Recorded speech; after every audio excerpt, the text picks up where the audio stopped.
I'm only going to deal with evidential facts here.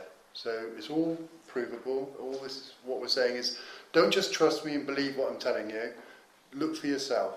We've got a Facebook group page, Practical Lawful Dissent. If you go in there and have a look in the files, you'll see all the evidence, there's templates, there's all kinds of stuff that you need to know about entering into lawful rebellion and actually using the process to a successful end. Now, there's a lot of misconceptions about lawful rebellion, one being the barons.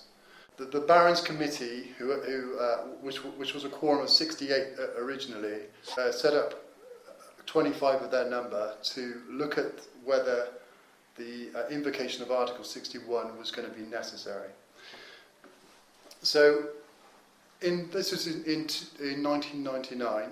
They set the quorum up and they discovered that the Nice Treaty was a treasonous document, and that they had an obligation under the common law, under the constitutional law, to petition the monarch not to give royal assent or to ratify the Treaty of Nice. Now the barons have been vacant, they've been AWOL, since they invoked Article 61 for the people to use, they've gone AWOL. So the oath of allegiance that we write up and send to one of these barons is basically to prove with the document of our intention. So we're standing under Article 61, Magna Carta 1215, pledging allegiance to the barons as long as they comply to constitutional law. And that's the big crux of it. They're in service to the people, it's not the other way around. They already served the people by invoking Article 61, which is evidential fact, as I said. You can check this out for yourself. On the group page we've got letters between the Barons Committee and Sir Robin Jamvrin, who was the Private Secretary of the Office of Sovereign at the time. We've also got Daily Telegraph reports of the invocation of Article 61 done by Caroline Davis from Daily Telegraph, written up on the 24th of March 2001, so you can Google that. You can see that it has actually been invoked, and it's not denied that it's been invoked. It can't be denied because it's all evidential fact. So we've entered into lawful rebellion by sending an oath of allegiance to one of the barons. There's a file in the group page of all their names and addresses, of current names and addresses of the barons. So we just do this to prove that we are not standing outside of the law. In fact, we are the only group in this country who are standing under the law. Because if you read Article 61 of Magna Carta 1215, you will see that it's every sovereign man and woman's duty in the entire Commonwealth to support the barons in this process, or you're basically aiding and abetting a treasonous regime. You have a duty, everybody of this land has a duty to protect the laws that protect us. People need to understand is we're standing under the laws that protect us. If you read Magna Carta, you'll see that we have the rights to trials by jury, we have the right of habeas corpus, we have our inalienable rights codified into a treaty so that they can't be denied by any dictators that may come along in the future. And that's what these treaties are about. They're about codifying our natural inalienable rights that can't be given nor taken away. Why wouldn't you want to protect your inalienable rights to justice? Because that's the trouble what we've got in this land today. Why wouldn't we protect our system of justice that actually protects us from this criminality, these corporations that are trying to take over the planet? Well, we're doing it, and we're finding that we're having success with what we're doing because we're standing by our guns, and all we're doing is evidencing facts to those that are making demands on us. We're proving that Article 61 has been invoked, and therefore they have a duty to stand under it, every individual does, and that we have a lawful excuse not to contract or to adhere to anyone making demands on us that are not standing under Article 61. That's the basic premise of what we're doing here. We send three notices. We start with a notice of conditional acceptance. So we will accept your summons or your fine or your demand for whatever it is on proof of claim that you have authority to issue that summons, demand or whatever since the Article 61 came into effect. In our notices, we basically just ask that one question. Have you the authority since Article 61 was brought into effect on the 23rd of March 2001? And like I said, so with the courts, they don't respond. And we carry on with the three processes of notices, which is the second one is the notice of default and opportunity to cure, to give them another chance to make good on the first notice, which they've acquiesced to. And the third notice is a notice of default, saying you're now in default, you agree there's no claims against me, kind of goodbye. And you can see that process done against Yeovil County Court by Danielle de Lioness on the Facebook group page, and it's a very simple process. And they ran away. That was 3 months ago. She had 48 hours to present herself for a 7-day prison sentence after she just ignored the first two summonses, and this is over on water and sewage charges, which incidentally she's very much against paying because Margaret Thatcher stole the water companies in 1986. She privatised them, stealing a public service, and the sentence to 7 days imprisonment has now gone away. And we'll keep you all posted on that process. We've now served them all with the fourth notice, which I haven't mentioned yet, which is the notice of misprision of treason.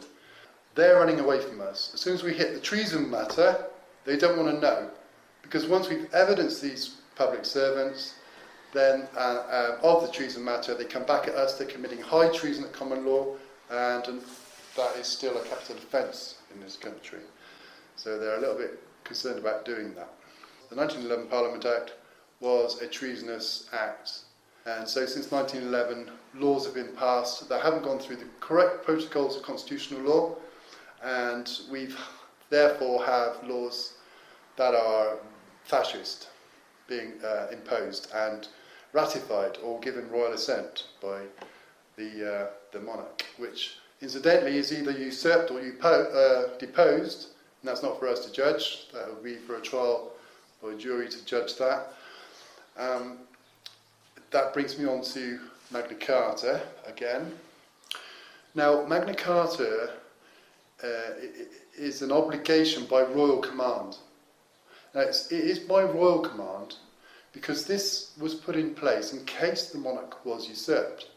So that gives the people remedy, and a peaceful remedy, if it's done correctly, against the usurpation of our sovereignty, basically. The Queen is in service to the people. She's supposed to be in service to the people. The people are sovereign.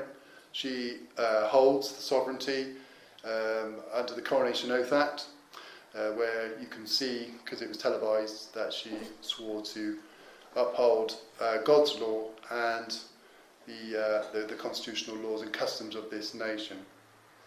So it is not us that are outlaws. It is the government who are in outlawry. And at this time, all police constables are operating outside of the law. And that's an evidenced fact. You can just check it out. Right, they're planning on obfuscating the Magna Carta and creating a new Bill of Rights. Well, we've got to be mindful of this because we don't need a new Bill of Rights. The Bill of Rights we've got protects us. It's just more codified natural law that protects the people, and all we want in this movement is to evidence the treason matter, because that will get that out of Europe, because once one act of treason has been proven to have been committed in a court of law, then all EU treaties will be null and void. And this is why they won't give me a properly convened court de jure trial, and I have sought remedy 2 years ago. And when they dropped everything and ran away from me because I hit them with treason notices, and they're denying me that inalienable right which I've got under Magna Carta as well. So anyone that delay or denies my right to justice is committing treason. So they all back off. They don't want to put their names to treason. You know, let's stop doing this. It's crazy. Ever since we entered into the common market, all prime ministers in this country have been appointed. They've been appointed by the Bilderberg Group. Now, Sandy spoke a little bit about the Bilderberg Group. They are under the United Nations. They are part of the United Nations. The Bilderberg Group set up the EU. And this was all set up after the 1944 meeting of generals in Berlin, and the introduction of a document which you can see is a World Cup document. I can't remember the number of that, but it's called Europäische Wirtschaftsgemeinschaft. Now, if you read, you'd have to translate it, but if you were to read that, you'll see that it was brought into being. It's almost verbatim to the Maastricht Treaty, and so you can see that how they've brought in Hitler's idea of Europe into being by the treasonous treaties, and Maastricht was another treasonous treaty. The Lawful Rebellion movement has lobbied UKIP and Susan Evans. We went after the Green Party in London a couple of weeks ago. Natalie Bennett did a talk at Brick Lane, and we attended this talk, and she just ran away from the question. I was first in there with that the voting had dropped since 2001, and I asked whether that was because of the invocation of Article 61, and none of the panel would touch this. And we had a bit of fun there, but they wouldn't touch it. They just, I mean, Natalie Bennett later on in the talk just ran out of the building as soon as a colleague of ours mentioned the word treason. So they know. What we're suggesting is not taking to the streets, right? What we're suggesting is to either send an oath of allegiance to one of the barons, or if you're not comfortable doing that, declare your standing to either an alleged authority like a chief inspector or a manager of a court or whatever, or a politician. You can declare your standing in Article 61. You can put it in a document, a notice of conditional acceptance, a notice of lawful objection. I'll just explain quickly a notice of lawful objection, because if you've got nothing coming after you, you've got no claims against you, no demands being made against you, and you really want to get off your arse and actually put Article 61 into effect, you can lobby the local police chief inspector, state your standing, provide a copy of your oath, and ask if there's any objection to your standing, because you don't want to come into conflict with the policy enforcers. And you can get a little process going there. The premise behind using notices on public officials, alleged officials, is to educate.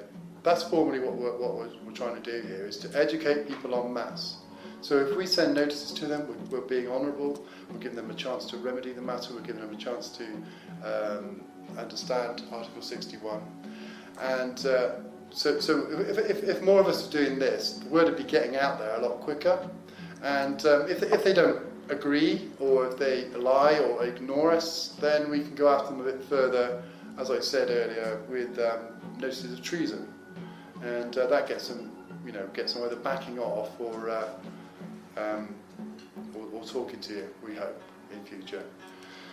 So far, they're just backing off. So, yeah, but that's the remedy. They back off. They want you to go to court, and you hit them with this stuff, and they back away, and the summons goes away, the prison sentence goes away, and that's evidence fact. This is all I'm saying. We're using this process, and it works. We don't go to their courts, because to do so, we're giving consent to their courts, even by standing in there and saying, well, you've got no jurisdiction. We've actually given consent to it by walking in there.